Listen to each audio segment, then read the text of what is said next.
Hi అండి, welcome back to our channel. ఈరోజు వచ్చేసి నేను ఒక హెల్తీ రెసిపీ చేశానండి. అదేంటదో చూడండి. మనకి ఇంట్లో పండగలైనా ఏమన్నా ఫంక్షన్స్ అయినా కానీ ముందుగా మనం కొబ్బరికాయ కదండి కొట్టేది. అలా ఆ కొబ్బరికాయని వేస్ట్ చేయకోకుండా కొబ్బరి ఉండలు ఎలా చేసుకోవాలో చూపిస్తానండి, చూసేయండి. ఇలా కొబ్బరిని చిన్న చిన్న ముక్కల్లాగా కట్ చేసుకుని ఒక మిక్సీ జార్లో వేసుకుని గ్రైండ్ చేసుకోవాలండి.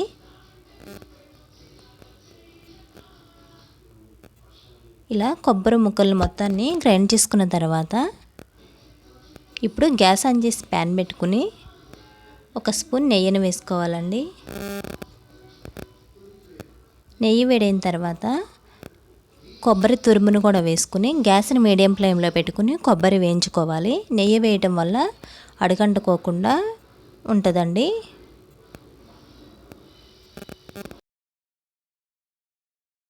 కొబ్బరి వేయించడం వల్ల పచ్చివాసన అనేది ఉండదండి.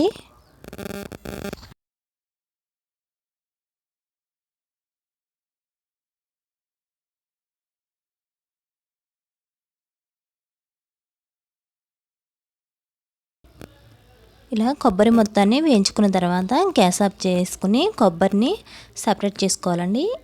ఈ కొబ్బరి చల్లారిన తర్వాత ఇప్పుడు మనం ఎన్ని కప్పులు కొబ్బరి అయ్యిందో కొలుచుకోవాలండి.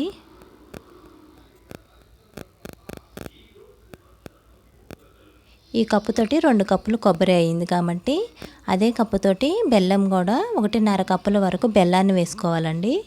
2 కప్పులు కొబ్బరికి నేను 1.5 కప్పుల వరకు బెల్లాన్ని వేసుకున్నానండి. స్వీట్ ఎక్కువ కావాలనుకున్న వారు 1 కప్పుకి 1 కప్పు బెల్లాన్ని వేసుకోవచ్చండి. ఇప్పుడు గ్యాస్ ఆన్ చేసి ప్యాన్ పెట్టుకుని బెల్లాన్ని కరిగించుకోవాలండి. 1 గిద్ద గ్లాస్ వరకు వాటర్ యాడ్ చేసుకుని బెల్లాన్ని కరిగించుకోవాలి. చూడండి, ఇలా బెల్లం కరిగిన తర్వాత గ్యాస్ ఆఫ్ చేసుకుని బెల్లాన్ని ఇలా సపరేట్ చేసుకోవాలండి.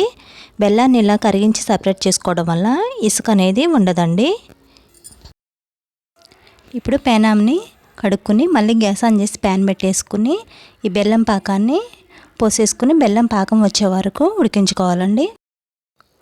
1 స్పూన్ యాలకుల పొడి అలానే 1 స్పూన్ నెయ్యిని కూడా వేసుకోవాలండి. పాకం వచ్చే వరకు ఇలా కలుపుకుంటూ ఉడికించుకోవాలి. యాలకుల పొడి నెయ్యి వేయడం వల్ల స్మెల్ అనేది బాగుంటుంది.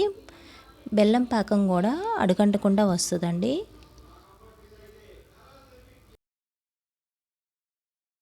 ఇలా మధ్య మధ్యలో కలుపుకుంటూ వాటర్లో బెల్లం పాకాన్ని వేసుకుని పాకం వచ్చిందో లేదో చూసుకోవాలండి. ఇలా ఉండలాగా వచ్చినప్పుడే గ్యాస్ ఆఫ్ చేసుకుని కొబ్బరి తురుములో బెల్లం పాకాన్ని వేసుకోవాలండి. బెల్లం పాకం మొత్తం కొబ్బరికి కలిసేలాగా కలుపుకోవాలండి. కొబ్బరిని వేస్ట్ చేయకోకుండా ఇలా కొబ్బరి ఉండల్లాగా చేసుకుంటే పిల్లలకి ఈవినింగ్ స్నాక్స్ లాగా కూడా పనికొస్తాయండి.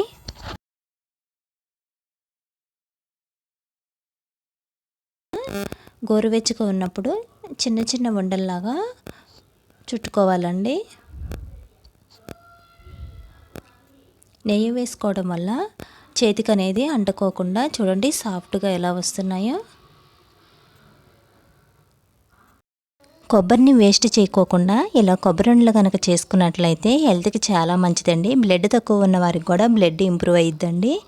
అలానే చిన్నపిల్లల నుంచి పెద్దవాళ్ళ వరకు రోజుకు 1 లడ్డు తింటే హెల్త్కి చాలా మంచిదండి.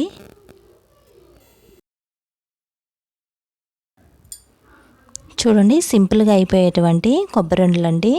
సూపర్ టేస్టీగా ఉంటాయి.